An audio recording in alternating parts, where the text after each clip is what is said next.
kesempatan kali ini kita akan membahas tentang tugas mata kuliah tentang pengembangan kepribadian dan potensi diri. Di sini ada empat materi yang akan kita bahas. Jadi kita langsung saja pada materi yang pertama tentang perilaku manusia. Perilaku manusia, poin yang pertama adalah pengertian perilaku. Jadi, tingkah laku atau perbuatan mempunyai pengertian yang sangat luas sekali, yaitu tidak hanya mencangkup kegiatan motoris saja seperti berbicara, berjalan, dan lain sebagainya, tetapi juga membahas tentang macam-macam fungsi seperti melihat, mendengar, mengingat, dan lain sebagainya. Nah, ada salah satu pandangan dia mengatakan bahwa perilaku diartikan sebagai suatu aksi atau reaksi organisme terhadap lingkungannya. Perilaku baru terjadi apabila ada sesuatu yang diperlukan untuk menimbulkan reaksi, yakni yang disebut dengan rangsangan, sehingga rangsangan tertentu akan menghasilkan reaksi atau perilaku tertentu.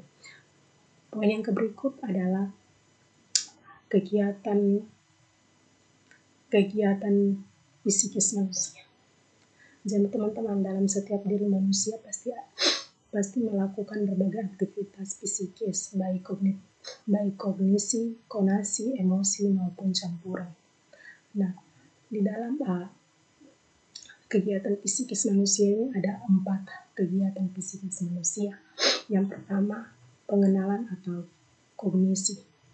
Nah, ketika seseorang mempunyai rasa ingin tahu tentang sesuatu hal, misalnya mengapa orang tersebut ketawa dan sebagainya, itu adalah pengenalan atau kognisi. Yang berikut adalah perasaan atau emosi atau afeksi. Jadi ketika seorang manusia melihat sesuatu, manusia akan merasakan sesuatu lalu diwujudkan dengan perubahan pada fisik manusia. Misalnya raut wajah, seperti itu. Yang berikut adalah kemauan atau konasi. Gejala konasi biasanya juga disebutkan dengan kemauan. Hasrat manusia untuk mencapai tujuan tertentu. Yang berikut adalah gejala campuran. Gejala campuran terdiri dari perhatian, kelelahan, sugesti, dan lain sebagainya. Itu memusat perhatian maupun pendengaran pada suatu objek. Nah, seperti ini yang biasa disebut perhatian. Poin yang berikut adalah bentuk perilaku. Teman-teman dilihat dari bentuk respon terhadap stimulus, maka perilaku dapat dibedakan menjadi 2, yaitu perilaku tertutup dan perilaku terbuka, teman-teman. Perilaku tertutup adalah respon seseorang terhadap stimulus dalam bentuk yang tersembunyi atau tertutup. Respon atau reaksi terhadap stimulus ini masih terbatas pada perhatian, persepsi, pengalaman atau kesadaran dan sikap yang terjadi belum bisa diamati secara jelas oleh orang lain. Dan yang berikut adalah perilaku terbuka. Perilaku terbuka ini adalah respon seseorang terhadap stimulus dalam bentuk tindakan yang nyata atau tindakan terbuka. Respon tersebut terhadap tahapan stimulus tersebut sudah jelas dalam bentuk tindakan atau praktiknya. Poin yang terakhir adalah domain perilaku. Nah, tadi sudah kita jelaskan bahwa perilaku merupakan bentuk respon dari stimulus. Jadi hal itu berarti meskipun bentuk stimulusnya sama, namun bentuk respon akan berbeda dari setiap orang. Poin yang berikut adalah domain perilaku. Jadi tadi kita sudah bahas bahwa perilaku merupakan bentuk respon dari stimulus atau rangsangan dari luar. Jadi hal ini berarti meskipun bentuk stimulusnya sama, namun bentuk respon akan berbeda dari setiap orang. Faktor yang membedakan antara respon terhadap stimulus itu biasa disebut dengan determinan perilaku. Nah, determinan perilaku itu dibedakan menjadi 2, yaitu faktor internal dan faktor eksternal.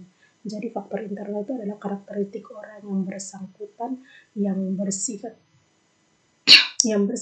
event atau bawaan, misalnya tingkat kecerdasan, tingkat emosional, jenis kelamin dan sebagainya. Sedangkan faktor eksternal itu adalah lingkungan, baik lingkungan fisik, lingkungan ekonomi, politik, dan sebagainya. Dan yang poin yang berikut adalah faktor yang mempengaruhi perilaku manusia. Nah, faktor yang mempengaruhi perilaku manusia ini ada dibagi menjadi beberapa faktor. Faktor yang pertama adalah faktor biologis. Jadi teman-teman, faktor biologis itu terlibat dalam seluruh kegiatan manusia, bahkan berpadu dengan faktor-faktor sosiopsikologis. Yang berikut adalah faktor sosiopsikologis. Kita dapat mengklasifikasi ke dalam 3 komponen. Yang pertama, komponen afektif, merupakan aspek emosional dari faktor sosiopsikologis didahulukan karena erat kaitannya dengan pembicaraan sebelumnya. Yang berikut adalah komponen kognitif, aspek intelektual yang berkaitan dengan apa yang diketahui manusia. Yang berikut adalah komponen konatif atau aspek volisional yang menghubungkan dengan kebiasaan dan kemauan bertindak. Pembahasan materi yang berikut tentang pembahasan kedua tentang perilaku abnormal. Perilaku abnormal akan dibahas poin-poin penting. Yang pertama, poin pertama yaitu definisi abnormal. Di dalam definisi abnormal ini dibagi dalam beberapa. Yang pertama adalah penyimpanan dari norma sosial. Jadi tingkah laku apapun yang dianggap menyimpang dari yang diharapkan masyarakat dianggap tidak normal karena masyarakat memiliki banyak norma-norma dan aturan-aturan yang dianggap layak untuk diterima oleh kelompok usia yang berbeda. Yang berikut adalah distabili atau ketidakmampuan adaptasi. Jadi individu mengalami ketidakmampuan atau kesulitan untuk menghadapi capaian tujuan karena abnormalitas yang dideritanya.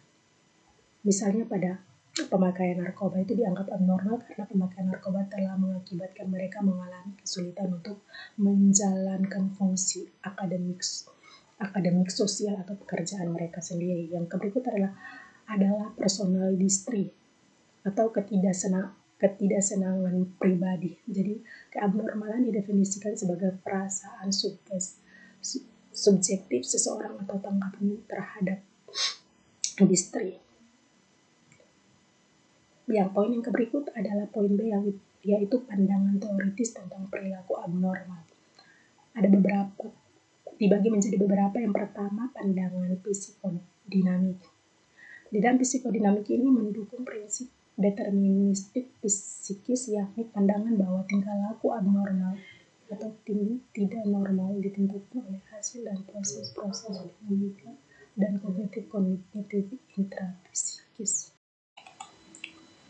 Pandangan yang kedua adalah pandangan behavioral. Jadi teman-teman, deterministik adalah setiap kejadian atau tindakan ditentukan atau disebabkan oleh apa yang terjadi sebelumnya dan bukan oleh keputusan individu. Yang berikut adalah pandangan kognitif. Ya teman-teman, tingkah laku abnormal berdasarkan pikiran-pikiran yang keliru dan proses-proses pemikiran yang keliru. Pandangan kognitif diantaranya sebagai yang pertama, masalah proses kognitif itu disebabkan oleh masalah dengan perhatian dan asosiasi-asosiasi. Yang berikut adalah individual telah kehilangan perhatian. Jadi selama kehilangan perhatian, mereka dikacaukan oleh pemikiran-pemikiran lain, dan kemudian mereka berputar-putar pada pemikiran-pemikiran yang baru dan bukan mengikuti pemikiran-pemikiran yang semula. Yang berikut adalah pandangan psikologis. Jadi teman-teman, berawal dari pandangan bahwa patologi otak merupakan faktor penyebab tingkah laku abnormal. Pandangan ini muncul pada abad yang ke-19 karena adanya perkembangan keilmuan khusus pada bidang anatomi, neurologi, kimia, dan kedokteran umum. Pandangan yang terakhir adalah pandangan humanistik eksistensia. Jadi teman-teman, manusia adalah makhluk sadar yang memilih secara bebas tindakan-tindakannya, dan karena pilihannya yang bebas itu maka setiap manusia berkembang sebagai individu yang unik, bahwa manusia itu berbeda dengan spesies-spesies yang lain karena perkembangan pribadi manusia selalu berkembang pada keadaan yang lebih tinggi. Poin yang berikut ada klasifikasi gangguan. Klasifikasi gangguan ini diklasifikasi sebagai perilaku abnormal. Jadi berdasarkan sifatnya, perilaku abnormal digolongkan menjadi 4 golongan.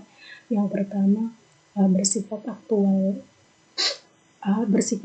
dan sementara yang disebabkan oleh peristiwa yang penuh dengan stres. Yang kedua adalah bersifat kronis dan lama-lamanya. Yang ketiga adalah disebabkan oleh penyakit atau kerusakan pada sistem saraf. Yang keempat adalah merupakan akibat dan dari lingkungan sosial yang tidak menguntungkan atau pengalaman belajar yang keliru.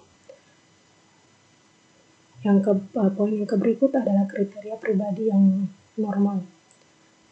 Dalam kriteria pribadi yang normal ini dibedakan atas 11 bagian. Yang pertama memiliki perasaan aman, dan yang kedua memiliki penilaian diri, memiliki spontanitas dan emosionalitas yang tepat, mempunyai kontak dengan realitas secara efisien. Yang berikut adalah memiliki dorongan-dorongan dan kemauan jasmani yang sehat. Yang berikut adalah mempunyai pengetahuan diri yang cukup. Yang berikut adalah mempunyai tujuan atau objek hidup yang aktual. Yang berikut adalah memiliki kemampuan untuk belajar dari pengalaman hidupnya. Yang berikut adalah adanya kesanggupan untuk memusatkan tuntutan dan kebutuhan dari kelompoknya. Yang berikut adalah adanya sikap emansipasi yang sehat terhadap kelompoknya dan terhadap budayanya. Dan yang terakhir adalah adanya interaksi dalam kepribadian. Kita masuk pada materi yang berikut adalah persiapan pengembangan diri. Jadi teman-teman, pada pengembangan diri ini bisa menjadi sasaran untuk orang lain mendapatkan pekerjaan yang diimpikan, sarana naik jabatan, dan berbagai manfaat lainnya bagi kita sebagai individu. Poin pertama membahas tentang pentingnya pengembangan diri. Pentingnya pengembangan diri dibagi atas beberapa bagian. Yang pertama, keluar dari zona nyaman. Teman-teman, keluar dari zona nyaman adalah tindakan untuk mencari pengalaman baru, mengatasi ketakutan atau ketidaknyamanan, dan memperluas batasan diri. Hal ini dapat berarti melakukan hal-hal baru atau mengambil risiko yang tidak biasa atau mempelajari keterampilan baru yang belum pernah dicoba sebelumnya. Yang berikut adalah lebih percaya diri. Pengembangan diri yang dilakukan setiap harinya membawa dampak positif yang besar dan akan mempengaruhi kegiatan sehari-hari. Baik, kita masuk pada poin yang ketiga, mengetahui skala prioritas. Teman-teman, dengan pengembangan diri maka akan semakin bertambah pengetahuan dan kemampuan kita. Jadi semakin mudah juga kita dapat mengatur waktu untuk mengerjakan semua tugas. Kita juga bisa mengklasifikasi mana pekerjaan yang harus dilakukan atau yang harus diutamakan, di mana yang bisa kita kerjakan nanti. Lalu pada poin yang berikut yaitu cara mengembangkan potensi diri. Cara mengembangkan potensi diri ini dibagi dalam beberapa tahapan. Yang pertama, kenali diri sendiri. Jadi teman-teman, cara mengembangkan potensi diri diwakili dengan mengenal diri sendiri. Mengenal diri sendiri terdengar sederhana, tetapi ternyata tidak semudah itu. Untuk mengenal diri sendiri, cobalah tulis 2 hal atau beberapa atau tidak hal yang menjadi kelemahan dan kelebihan diri sendiri. Jadi di situ kita akan menemukan kelemahan kita, dan kita pasti mudah akan dibandingkan dengan kelemahan. Oleh sebab itu, kita coba renungkan jawaban tersebut. Kita juga dapat meminta bantuan orang terdekat untuk mengetahui apa saja sebenarnya dari kelemahan kita. Yang berikut adalah temukan minat. Teman-teman coba cari tahu apa yang menjadi minat teman-teman. Apakah keterampilan yang kita miliki saat ini benar-benar bisa menunjang untuk mendapatkan pekerjaan yang sukses atau tidak. Yang berikut adalah ketahui dan hentikan kebiasaan buruk. Jadi teman-teman, kebiasaan buruk itu membawa dampak yang negatif sekali dalam kehidupan atau pekerjaan kita. Oleh karena itu, sebelum terlambat, cobalah untuk menghindari apa saja yang menjadi kebiasaan buruk, dan cobalah hilangkan pelan-pelan. Misalnya kebiasaan buruk suka menunda-nunda pekerjaan, menunda-nunda tugas, sehingga ketika dikerjakan atau dirasa kesulitan dan bingung mana yang harus dikerjakan lebih dahulu, berarti kebiasaan ini harus kita hilangkan karena sikap kita mungkin saja sangat merugikan orang lain, terutama diri kita sendiri. Yang berikutnya adalah terus belajar. Teman-teman, kebanyakan orang berpikir bahwa buat apa belajar, dipikirkan bahwa ijazah sudah di tangan, tetapi itu pemikiran yang salah. Jadi teman-teman, proses belajar itu bukan hanya saja di dalam bangku pendidikan atau bangku sekolah. Jadi belajar itu adalah bentuk investasi untuk diri kita sendiri yang membuat seseorang dapat bersaing di dunia kerja atau di mana mereka akan bekerja. Yang berikut adalah temukan mentor. Jadi teman-teman, agar kita semakin semangat dan tahu bagaimana melakukan pengembangan diri dengan benar, cobalah temukan mentor yang bisa jadi atasan atau juga temanmu. Tanyakan kepada mereka bagaimana pekerjaan atau kemampuan yang kita miliki selama ini dan bagaimana cara mengembangkan kemampuan kita. Yang berikut adalah cobalah mulai pelajari hal baru. Jadi teman-teman, jangan mudah merasa puas dengan keterampilan yang kita miliki sekarang. Dengan pengembangan teknologi yang begitu cepat dan yang begitu maju pada zaman sekarang, yang kita miliki sekarang sudah tidak sesuai lagi di kemudian hari nanti. Jadi cobalah pelajari hal baru, misalnya kita belajar bahasa asing agar kita bisa bekerja di perusahaan multinasional atau internasional dimanapun kita berada. Yang berikut adalah tidak takut gagal. Jadi teman-teman, kegagalan itu adalah bagian dari resiko pengembangan diri karena dari kita sedang berproses menjadi pribadi yang lebih baik lagi. Jadi jangan takut gagal bila kita ingin mengembangkan potensi diri. Ketika kita menemukan hambatan, jangan menyerah, lakukanlah motivasi diri dan mengingatlah lagi apa tujuan yang ingin kita capai. Dan yang terakhir adalah tahapan pembinaan diri.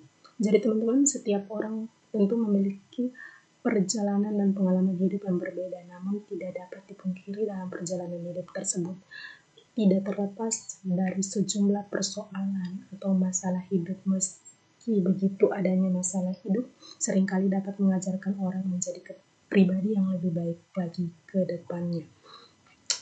Di dalam tahapan pengembangan diri ini dibagi dalam 9 poin.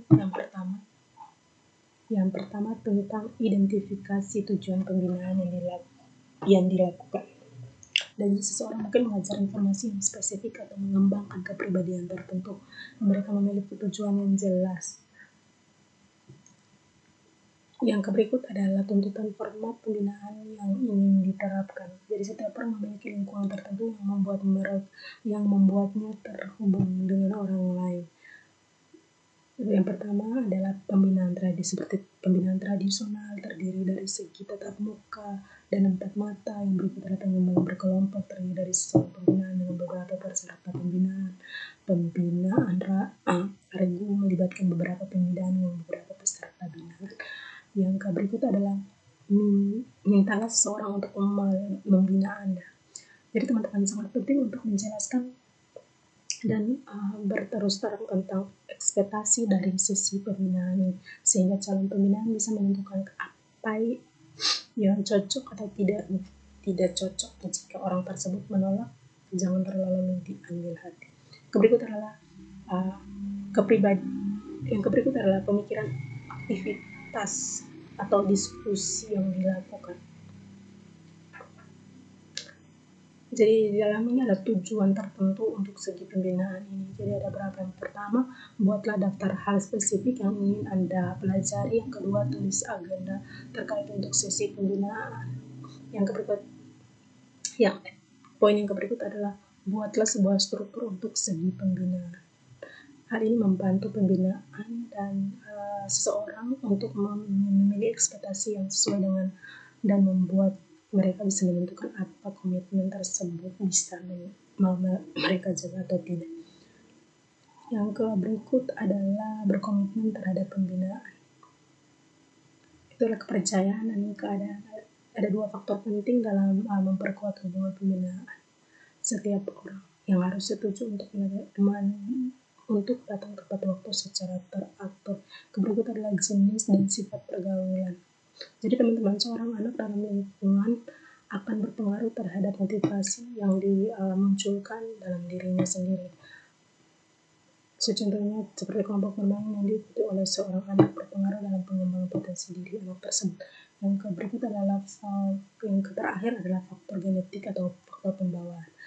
Teman-teman, dalam masa kandungan dipandang sebagai saat kritis dalam pengembangan kepribadian.